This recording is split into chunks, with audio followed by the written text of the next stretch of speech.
एक विश्वासर पीठ आज आम आसी आम ढिंकिया पीठर विशेषत्व जे गछ ये गछर पत्र प्रत्येक रोग को भल करदे बोली लोक मनरे जो विश्वास टी रही थाए यही आम अनुभव करुचु। प्रत्येक गुरुवार आमर पूजा अर्चना रही थाए भक्त मान द्वारा देखिपे होम यज्ञर सुंदर व्यवस्था रोचे। ये गादी विषय आम पूर्वथर आलोचना रखी 600 वर्ष पुरातन गादी महाब्रह्म एठारे सब प्रकार रोग व्याधि सब ठाकुर निराकरण करती। आमर जे आश्रम चिकित्सा रुहे बा पढ़े पड़े सी उन्नतिर सह यू रोग मुक्त हो फेरे। आठे आम देखीचु अधिया पढ़ार आम पिलाटा दिन आम छुआ बेलू जो पढ़िया जाऊ स्कूल को से स्कूल बाटरे आम देखू ये 100 लोक अधिया पढ़ती और रोग भल कर भी जाती। ये एमती प्रकार एक औषधीय वृक्ष अच्छी जो वृक्षर पत्र अमृत झरला भली रोग नाशक शक्ति अच्छी। से पत्र को जी जो माने सेवन करिसेंती नियमित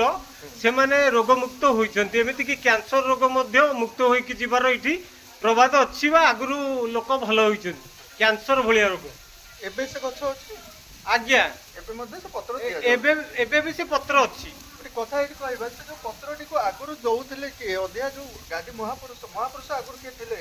आज्ञा इठी बहुत प्रकार महापुरुष आसिक जाइचंती जीवन तो क्षणस्थायी किंतु गादी ब्रह्म से पुरातन काल रही अवस्थापित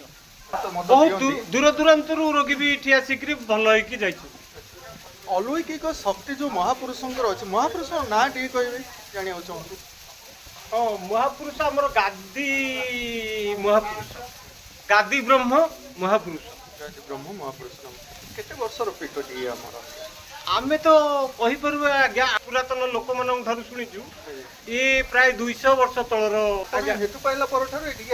हाँ आमे देह पा किसी खराब हो हाँ आमे भी केते थर ठाकुरंकर से पत्र खाइकरी भी भल होइछु। प्रत्यक्ष दर्शी आपण निजे ही उपकृत होइछन नै हमर सर्व पुरातन पुस्तकर नाम कोन जो हमर आमे वेद होउची हमर पुरातन पुस्तक तापरे हमर चरक सुश्रुत जो हमर चिकित्सा पद्धतिर संहिता सब लेखिक जाइचंती से भी इठी किछि काम दिए एभली कि एमिति प्रकार पत्र आज पर्यंत के चिन्हि नांती किंतु से पत्र खाइकरी 100 रोगी भल होइचंती एई पीठरे जाओ मैं से गच्छ जानिबा ए जो पत्र हां आगे देखंतु ए जो पत्र आगे एई पत्र को हमर 100 रोगी खाइकरी बहुत प्रकार रोग भल होइछ। अच्छा आपण मध्ये ए पत्र खाइकरी भल होइछ हमर भी टिके कोन हेले हम बापा मां एठी कि नै आसंती आमे छोट थिलु ए पत्र ही खाया को देई कि हमको रोग भल करछ त माने आमे विश्वासर पीठ ये आज्ञा नहीं कि ए विश्वास पाई आज हमर देह पा भल होई पारुची आमे ए पीठ को आसी पारुची नहीं कि बंधु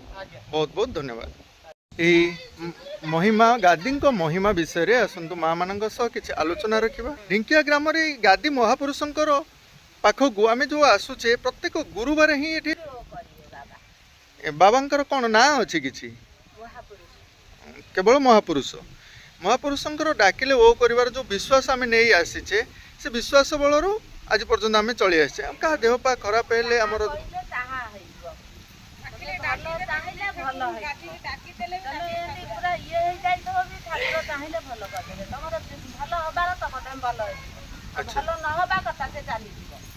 सही कथा माँ आम बुझा चाहूँ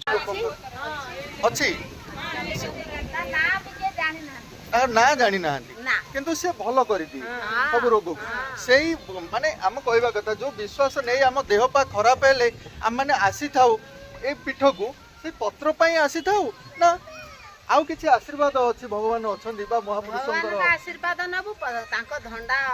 पाइबु समय रे महापुरुष इठी आगुरु थिले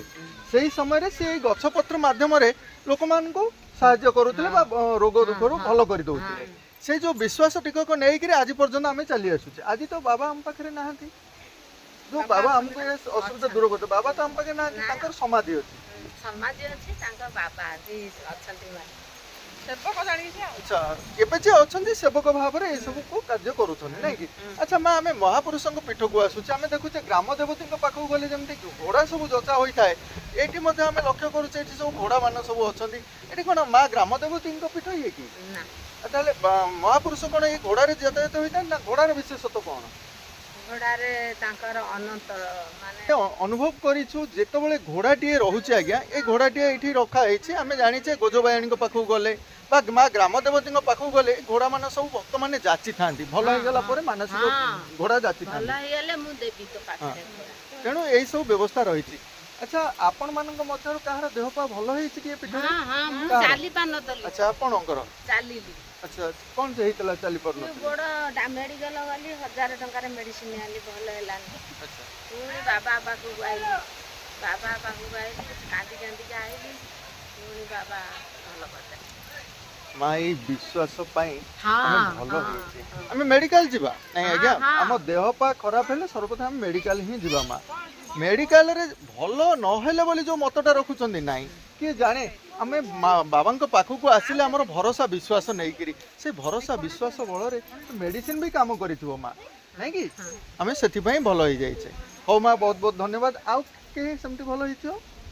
ଆଚ୍ଛା ପିଲାମାନେ ପାଠ ପଢୁଛନ୍ତି କିଛି ପିଲାମାନେ ଆମର ଅଛନ୍ତି ଆମେ ନଜର କଲୁ ପରୀକ୍ଷାରେ ପାସ୍ ହୁଁ, ପରୀକ୍ଷାରେ ପାସ୍ କରିବୁ ପାଠ ପଢ଼ିବ। ଏ ଆସି ଡାକୁଛ ଦେଖ ପିଲାମାନେ କଠିନରୁ କଠିନ ପରିଶ୍ରମ ଯଦି ଆମେ କରିବା ପାଠ ପଢିବାରେ କୌଣସି ଶକ୍ତି ନାହିଁ ଆମକୁ ଅଟକେଇ ଦେବ ଭଲ ନମ୍ବର ରଖିବାରେ ଠିକ ଅଛି ତେଣୁ ମହାପୁରୁଷଙ୍କ ପୀଠକୁ ଆସିକି ତମେ ଶ୍ରଦ୍ଧାରେ ବା ଭକ୍ତିରେ ତମେ ଡାକ କିନ୍ତୁ କଠିନ ପରିଶ୍ରମ କର ବୁଝିପାରିଲ ଘରେ ବା ବିଦ୍ୟାଳୟରେ ଯେଉଁ ସମୟରେ ପାଠ ପଢୁଛ କଠିନରୁ କଠିନ ପରିଶ୍ରମ କର ଦେଖିବ ନିଶ୍ଚିନ୍ତ ଦିନେ ନା ଦିନେ ପାଠ ପଢି ଭଲ ମଣିଷ ହେଇପାରିବ ବହୁତ ବହୁତ ଧନ୍ୟବାଦ